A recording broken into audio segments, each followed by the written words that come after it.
नमस्कार, देवभूमि एक्सप्रेस में आपका स्वागत है। मैं हूं आपके साथ दीपक भदौरिया। अपने 5 साल के कार्यकाल को लेकर प्रदेश की धामी सरकार सभी विधानसभा के नए इरादे युवा सरकार के रूप में कार्यक्रम कर रही है। मुख्यमंत्री पुष्कर सिंह धामी ने खटीमा विधानसभा में कार्यक्रम किया, तो वहीं विधायक अपने अपने क्षेत्रों में लोकार्पण और शिलान्यास का काम कर रहे हैं। मसूरी से विधायक और कैबिनेट मंत्री गणेश जोशी ने भी करोड़ों की योजनाओं का लोकार्पण और शिलान्यास किया। साथ ही जनसभा को भी संबोधित किया। उन्होंने कहा कि भाजपा सरकार के इस 5 वर्ष के शासनकाल में राज्य ने विकास की नई गाथा लिखी है।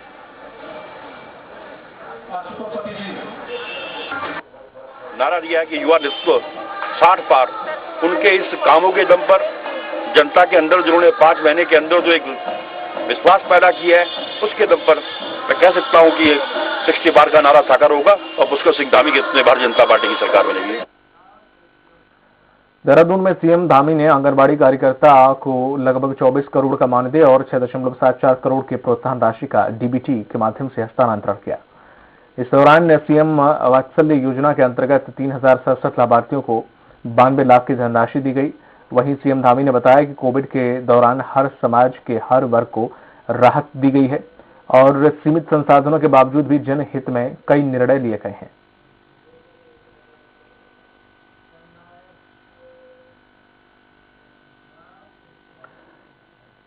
सीएम पुष्कर सिंह धामी ने प्रदेश की जनता के सामने 5 साल का लेखा जोखा रख दिया है।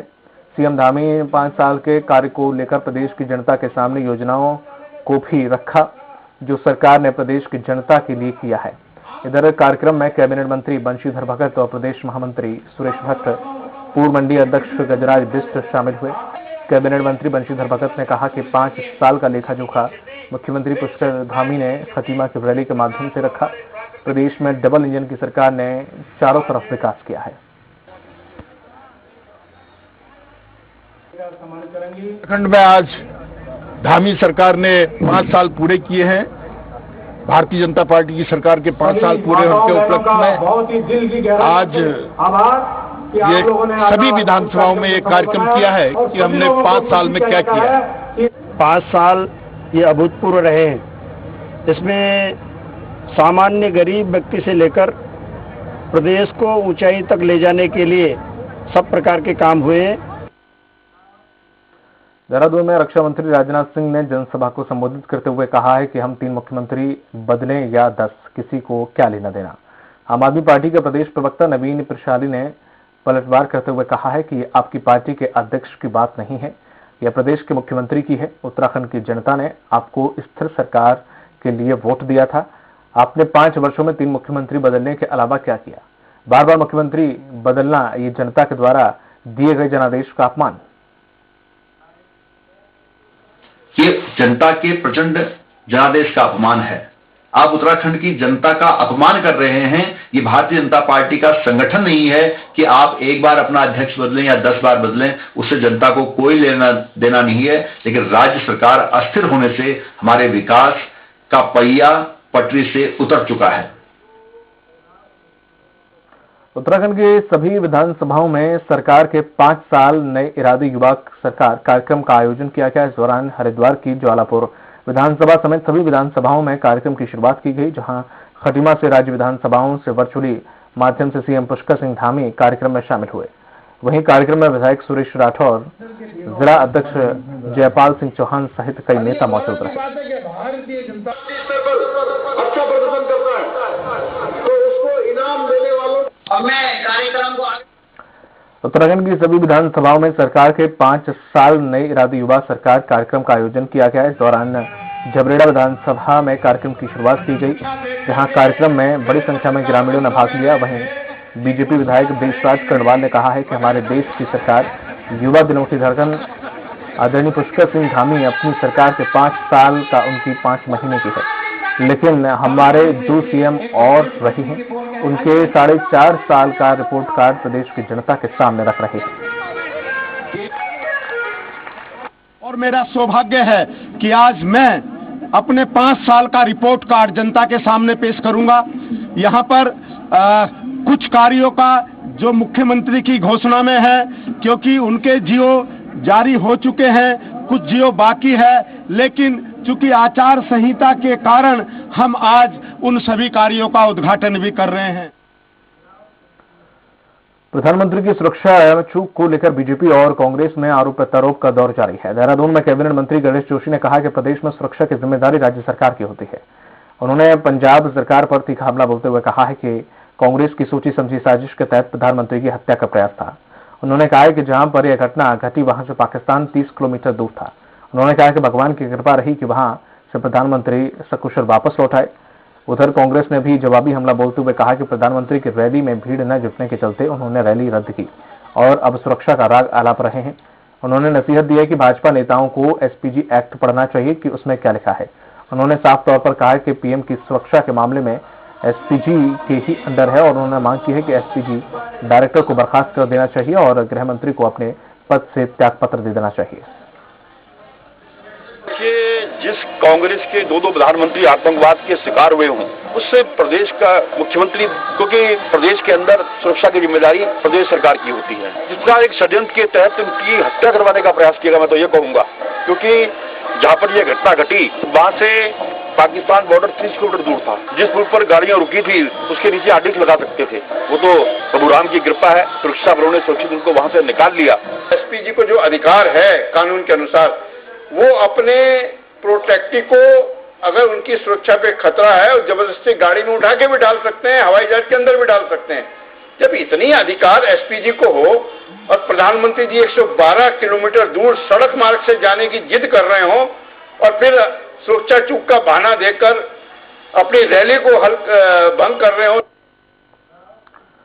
जसपुर में जनपद उधम सिंह ने सरकार के 5 साल पूरे होने पर बीएसपी इंटर कॉलेज में बहुउद्देशीय शिविर का आयोजन किया, जिसमें जनता की समस्याओं का समाधान करने के लिए कई विभाग मौजूद रहे, लेकिन शिविर में शिकायतकर्ता ही नदारद रहे। वहीं भाजपा के पूर्व विधायक डॉक्टर शैलेंद्र मोहन सिंघल ने बताया कि सरकार लगातार जनहित की योजनाओं को जनता तक पहुंचाने का प्रयास कर रही है। सूचनाओं के अभाव के कारण शिविर का लाभ लेने के लिए जनता आ रही नहीं पाई और साथ ही उन्होंने कहा कि सरकारी तंत्र ने समय से अवगत नहीं कराया, इसलिए लाभार्थी शिविर में नहीं पहुंच पाए।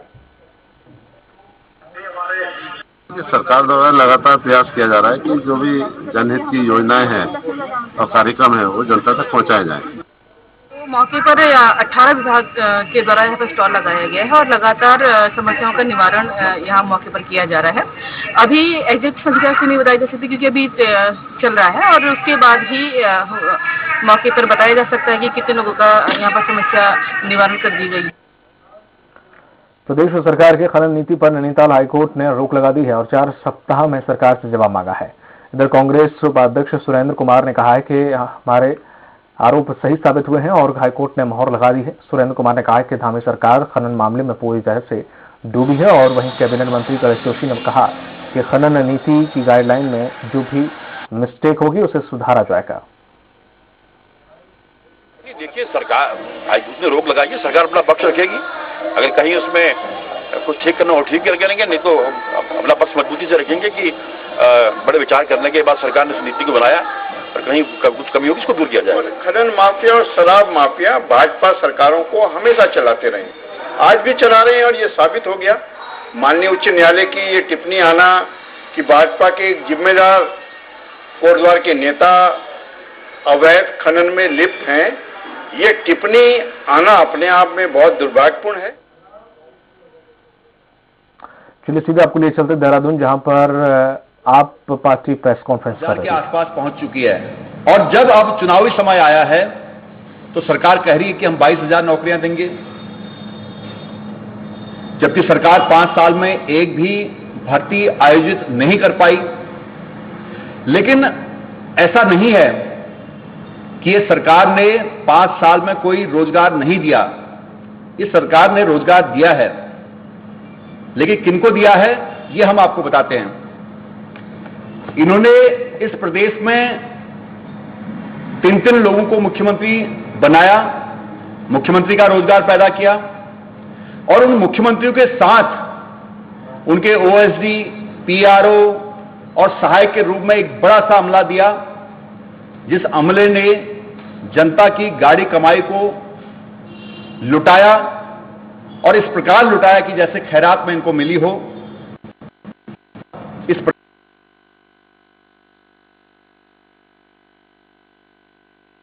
दूसरा रोजगार उन्हें नेताओं के बच्चों को और जो राजनीतिक रूप से मजबूत थे उन लोगों को देने का काम था। आपने देखा होगा कि देहरादून के मेयर के बच्चों को कैसे नौकरी मिली, हमारे विधानसभा अध्यक्ष के बेटे को कैसे नौकरी मिली, हमारे उच्च शिक्षा मंत्री के रिश्तेदार नातेदारों को और पूरी कैबिनेट के मंत्रियों के रिश्तेदारों को किस प्रकार से उत्तराखंड में नौकरी दी गई, ये सबने देखा।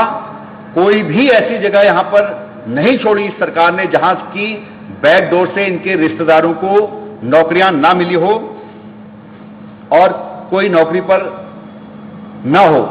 यह हकीकत है उत्तराखंड के रोजगार की। और जो ये भाजपा कांग्रेस है, पिछले 20-21 साल का अगर आप इतिहास देखेंगे तो इन लोगों ने केवल अपने लोगों को रोजगार देने की जुगत भिड़ाई है, अपने लोगों को रोजगार दिया है। जनता को इन सरकारों ने कभी भी रोजगार नहीं दिया। जनता के लिए इनके पास कोई रोजगार नहीं है, कोई रोजगार सृजन नहीं कर पा रहे हैं। दूसरी तरफ चुनावी समय में ना ये पार्टियां जनता की बात कर रही हैं, ना रोजगार देने की बात कर रही हैं। और इसका ताजा प्रमाण आप देख सकते हैं। राजनाथ सिंह जी आए थे उत्तराखंड में, उन्होंने बड़े मंच से अपने भाषण में कहा कि हम एक मुख्यमंत्री बनाएं या 10 मुख्यमंत्री बनाएं, इससे आपको क्या लेना। अरे भाई, हमें क्यों नहीं लेना, ये प्रदेश हमारा है। आज हम बर्बादी के कगार पर खड़े हैं, तो अगर हमें लेना नहीं होगा तो किसको लेना होगा। तो ये उत्तराखंड क्या इन भारतीय जनता पार्टी या कांग्रेस के नेताओं ने अपनी जागीर समझ ली है। मैं इस पत्रकार वार्ता के माध्यम से राजनाथ समेत भारतीय जनता पार्टी और कांग्रेस के तमाम नेताओं को बताना चाहता हूं कि राज्य हमारी मातृशक्ति ने, हमारे शहीदों ने इसलिए लड़कर भिड़कर नहीं लिया कि हम आपके ऐरे गहरे लोगों को मुख्यमंत्री बनाएं। ये राज्य इसलिए लिया था जब ये राज्य आंदोलन लड़ा गया था। जिस दिन राज्य आंदोलन खड़ा हुआ है तो उसके मूल में रोजगार एक बड़ा सवाल था, क्योंकि रोजगार के धुरी पर ही हमारा पलायन, हमारी गरीबी, हमारी शिक्षा और हमारे स्वास्थ्य का समाधान था। तो इसलिए मैं राजनाथ सिंह जी से कहना चाहता हूं कि उत्तराखंड भारतीय जनता पार्टी की बपौती नहीं है कि सरकार में आप एक मुख्यमंत्री बनाएं, 10 मुख्यमंत्री बनाएं। यहां पर रोजगार अगर देना है तो जनता को देने की बात करो। और आप जो आज जश्न मना रहे हैं 5 साल का, इस जश्न को मनाने से पहले बहुत सारे सवाल उठते हैं। हमने बहुत बार एक्सपोज किया था यहां पर कि उत्तराखंड मुक्त विश्वविद्यालय में किस प्रकार से मंत्री और कुलपति के रिश्तेदारों को नौकरी मिली। आपने उस पर कोई एक्शन नहीं लिया। हमारे मुख्यमंत्री के चेहरे और भावी मुख्यमंत्री उत्तराखंड के कर्नल कोठियाल जी ने एक स्टिंग किया था, जिनमें उनको 25,000 रुपया देकर चंपावत में एक गार्ड की नौकरी मिली थी। उस पर भी सरकार ने सारे सबूत होते हुए उस आउटसोर्सिंग कंपनी पर लगाम नहीं कसी। तो आप देख सकते हैं कि बेरोजगारी का आलम आज यह है कि पूरे देश में उत्तराखंड चरम पर है, जहां बेरोजगारी है। 8 लाख से ज्यादा युवा रजिस्टर्ड बेरोजगार हैं। और 6 महीने की बात करके आज भारतीय जनता पार्टी की सरकार को 5 साल हो गए, एक भी रोजगार नहीं दिया। 50,000 सरकारी रिक्त पदों से आज संख्या 57,000 हो गई है। एक भी सरकारी पद को भरने का प्रयास इस सरकार ने पिछले 5 साल में नहीं किया। तो जो सरकार 5 साल में अपने चुनावी घोषणा पत्र का पहला संकल्प पूरा नहीं कर पाई, वो सरकार अब इस उत्तराखंड की जनता से 5 साल और मांग रही है। तो भारतीय जनता पार्टी उत्तराखंड की जनता को क्या समझ रही है। उत्तराखंड की प्रबुद्ध जनता, देवतुल्य जनता भारतीय जनता पार्टी और कांग्रेस की हकीकत को बहुत अच्छी तरह से समझ चुकी है कि जो सरकार 2017 में अपने घोषणा पत्र के पहले बिंदु में रोजगार को प्रमुखता देती है और यह कहती है कि 6 महीने के भीतर हम सारे रिक्त पद भरेंगे, और आज 5 साल बीतने के बाद भी सरकार एक पद नहीं भर पाई। और बल्कि 50,000 से वो संख्या 57,000 हो चुकी है। और अभी चुनावी समय को देखते हुए धामी सरकार 22,000 नौकरियों का शगुफा छोड़ते हैं, तो उस हकीकत को जनता अच्छी तरह से जानती है। इसलिए भारतीय जनता पार्टी को कोई जश्न मनाने की जरूरत नहीं है। आपकी विजय संकल्प यात्रा भी अब आपको निकालने की जरूरत नहीं, क्योंकि विजय 2017 में हो गई थी और अब आपकी विदाई यात्रा होनी चाहिए। उत्तराखंड की जनता केवल चुनाव का इंतजार कर रही है और युवा जो दर्द से बेरोजगारी के दंश को झेल रहे हैं, वो युवा आपसे बदला लेने के लिए तैयार है। केवल और केवल चुनाव का इंतजार हो रहा है। और जहां तक बात रोजगार की है, तो रोजगार अब इस प्रदेश के युवाओं को आम आदमी पार्टी के सिवा कोई नहीं दे पाएगा।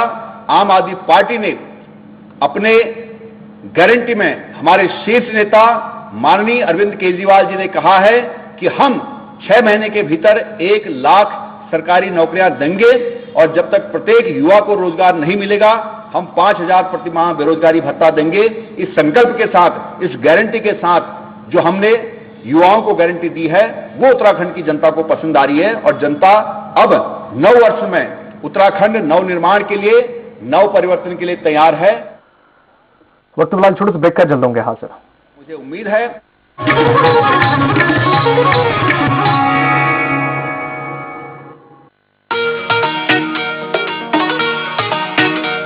विकास का पहिया घूम रहा है, अंधेरा आंखें मूंद रहा है, उजियारा हर तरफ है देखो, नया ये उत्तराखंड है देखो। माननीय प्रधानमंत्री श्री नरेंद्र मोदी जी के मार्गदर्शन और धामी जी के नेतृत्व ने उत्तराखंड राज्य को 1 लाख करोड़ से अधिक के विकास कार्यों की सौगात देकर असंभव कार्यों को भी संभव करके दिखाया है। संजीवनी की माउंटेन से बिजली यहाँ चमकती है, नेचर और कल्चर की अद्भुत काया यहाँ दमकती है। एक्सप्रेस वे दौड़ रहे हैं, टाइम की टेंशन तोड़ रहे हैं, नव निर्माण हर तरफ है देखो, संवरता उत्तराखंड है देखो। ऋषिकेश कर्णप्रयाग रेल परियोजना के तहत 16,216 करोड़ की 125 किलोमीटर लंबी रेल परियोजना टनकपुर बागेश्वर और डोईवाला से गंगोत्री यमुनोत्री रेल लाइन के साथ ही केंद्र सरकार ने उत्तराखंड के लिए भारतमाला परियोजना के अंतर्गत 10,000 करोड़ रुपए की लागत से 570 किलोमीटर लंबाई की कुल 5 सड़कें मंजूर की हैं। 9 लाख से अधिक किसानों को कुल 1388 करोड़ की किसान सम्मान निधि, पर्यटन को बढ़ावा देने के लिए केदारनाथ धाम में 225 करोड़ रुपए की लागत से सौंदर्यीकरण, कोरोना महामारी में उत्तराखंड का जनजीवन सुरक्षित करने के लिए केंद्र सरकार के सहयोग से उत्तराखंड के सभी पात्र लोगों को 100% पहली डोज लगाई जा चुकी है। उजियारा हर तरफ है देखो, नया ये उत्तराखंड है देखो। सब कुछ आजमाया और तब मैंने माना कि सिर्फ सच्ची सहेली ही है महिलाओं के उन मुश्किल दिनों की हर समस्या, जैसे कठिन दर्द, अनियमितता, खून की कमी, थकान व कमजोरी जैसी सभी प्रॉब्लम्स के लिए नंबर 1 औषधि एवं टॉनिक। अरे गरीब गरीब गरीब गरीब को हक दिलवाएंगे, उस पे अत्याचार ना होने देंगे। पता नहीं क्या बवाल मचा के रखा हुआ इस सरकार ने। अरे क्या करता गरीब जमीन का, इसीलिए हथियार लेते थे। हक दिलवाने के चक्कर में अरबों रुपए की प्रॉपर्टी पर बुलडोजर चलवा दिया। कहते हैं प्रदेश के बाहर रहो या जेल में। मैं तो बाहर था, उठा के पटक दिया यहां पे।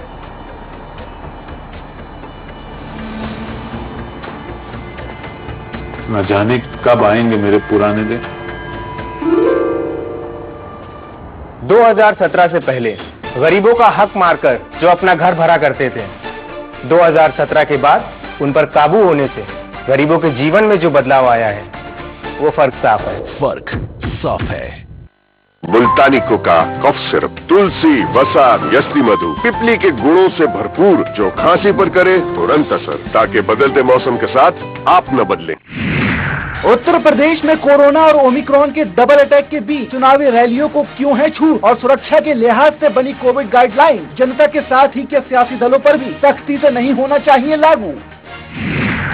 कोरोना की संभावित तीसरी लहर को रोकने के लिए क्या पश्चिम बंगाल से सबक लेकर नहीं टाल देने चाहिए उत्तर प्रदेश में जल्द होने वाले विधानसभा चुनाव। सत्ता के संग्राम में आज सियासत और संक्रमण की ग्राउंड रिपोर्ट शाम 5 बजे एसपी त्रिपाठी के साथ।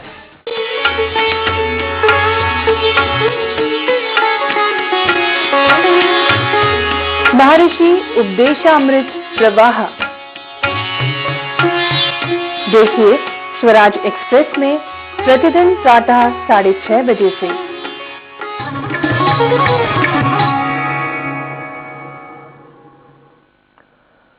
ब्रेक के बाद आपका स्वागत और करते हैं अगली खबर की। देहरादून से खबर है जहां उत्तराखंड में बड़ा प्रशासनिक फेरबदल देखने को मिला है। 3 और आईएएस अफसरों का ट्रांसफर हो गया है। आर.के. सुधांशु को मिली है प्रमुख सचिव गृह एवं कारागार की जिम्मेदारी। डॉक्टर रंजीत कुमार सिन्हा को सौंपा गया सचिव गृह एवं कारागार। आईएएस अधिकारी आनंद वर्धन से अपर मुख्य सचिव गृह एवं कारागार वापस ले लिया गया है। आचार संहिता से पहले आईएएस अधिकारियों के तबादले, इस वक्त की बड़ी खबर उत्तराखंड से।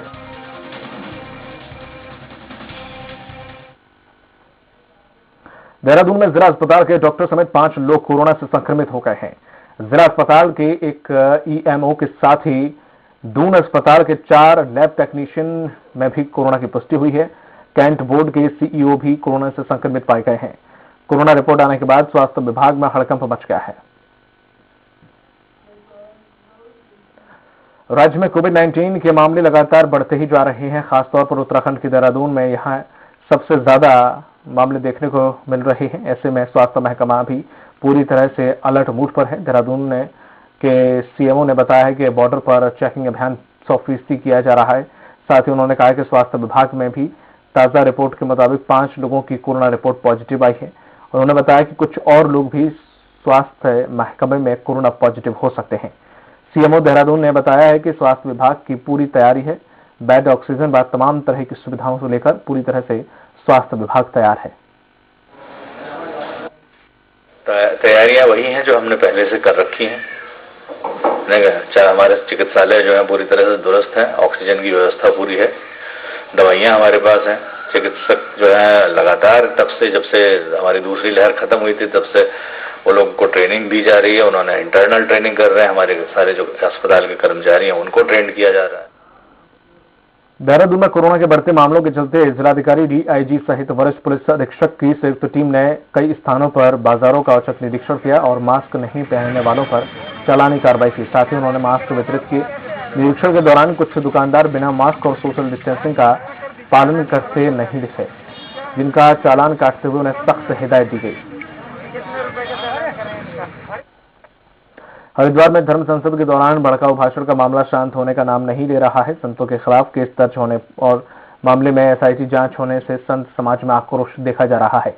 अब विरोध में संत समाज 16 जनवरी को प्रतिकार सभा का आयोजन कर रही है, जिसमें देश भर से बड़ी संत और अखाड़ों से जुड़े संत आएंगे और संत समाज इस पूरे मामले में सीएम पुष्कर सिंह धामी की भूमिका को लेकर भी आक्रोशित है। सरकार के निर्णय को प्रभावित करता है, जो इस देश का खा करके इस देश के बाहर पाकिस्तान और दूसरे देशों का गुण गाते हैं, जो इस देश में संविधान की नहीं बल्कि इस्लाम की सरकार लाना चाहते हैं। हमें प्रत्येक ऐसे जिहादी का विरोध करना है कि हम आम मुसलमान के खिलाफ नहीं हैं, हम जिहादियों के खिलाफ हैं, हम जिहाद के खिलाफ हैं।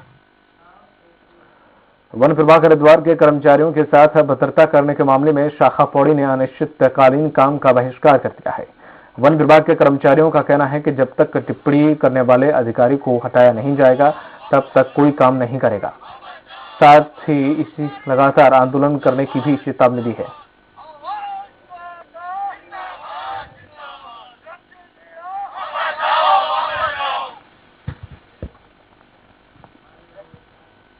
सभी हरिद्वार डिवीजन के जो साथी हैं उनके द्वारा कार्य बहिष्कार किया गया है और आज प्रांतीय कार्यकारिणी के आह्वान पर सभी वन कर्मचारी संघ के जितने भी हमारे अन्य संवर्ग वगैरह हैं सभी लोग हड़ताल पे कार्यालय को छोड़ के कार्यालय के बाहर अनिश्चितकालीन हड़ताल पे चले गए। धर्म संसद में हेट स्पीच के मामले पर हरिद्वार कोतवाली में मुकदमा दर्ज होने के बाद साधु संतों में आक्रोश नजर आ रहा है। इसे लेकर साधु संतों ने 16 जनवरी को प्रतिकार सभा का आयोजन किया जाएगा, जिसमें देश भर के बड़े साधु संत और अखाड़ों के संतों को आमंत्रित किया गया है। मामले की गंभीरता को देखते हुए पुलिस प्रशासन भी फूंक कर कदम रख रहा है।